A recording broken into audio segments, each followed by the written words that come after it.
Hey man, let's get real for a second. If you want her to chase your attention, it's not about acting fake, playing dumb games, or pretending you're too busy when you're not.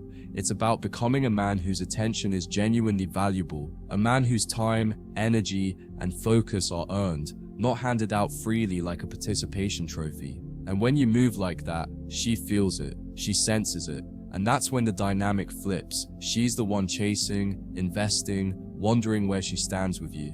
Part 1. Value your own attention first. It all starts with you. If you don't value your own time and energy, why would she? You can't fake it. You can't just say, I'm busy, and then sit around scrolling through your phone. You need a life, a mission, things that naturally prioritize your attention elsewhere. When she sees that you have passions, goals, and standards that aren't negotiable, when she sees that you're serious about what you're building in your life, she realizes that your attention isn't free, it's earned, and that realization, it lights a fire inside her to earn it. Part 2.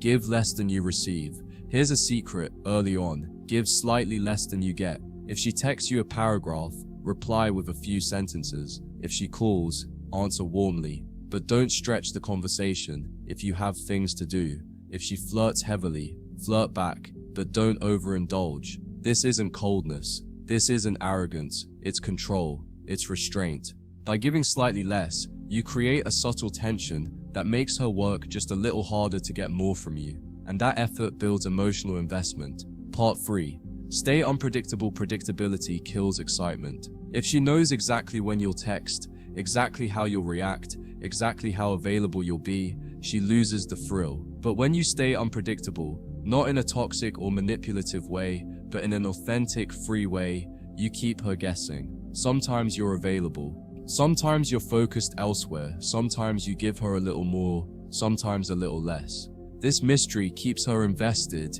in trying to figure you out. And that constant low-level curiosity, that's how you stay in her mind 24/7 without even trying. Part 4. Mirror her energy, then lead a master move. Mirror her energy first, then lead it slightly higher.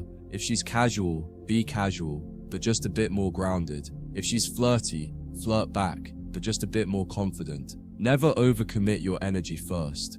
Let her feel comfortable giving to you, and then reward it with slightly stronger masculine energy. This makes her feel like she's earning your deeper interest. And once she feels that, she craves it. Part 5.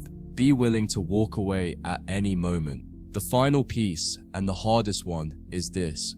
You must genuinely be willing to walk away, not out of anger, not out of manipulation, but from a place of pure self-respect. You know what you want, you know what you deserve, you know your value. And if she doesn't match it, you quietly exit without fanfare. That silent willingness to walk, that calm certainty in yourself, it's the most attractive energy in the world, because it shows you don't need her. And paradoxically, the less you need her, the more she wants you. Making her chase isn't about pretending to be someone you're not. It's about becoming someone whose presence, attention, and affection are earned. When you live with purpose, when you stay unpredictable, when you protect your emotional energy, and when you're ready to walk away if the standards aren't met, you naturally create a gravitational pull that no woman can resist. She'll chase, not because you forced her to, but because you became a man worth chasing. Stay grounded, stay sharp, stay rare. I'll catch you in the next one.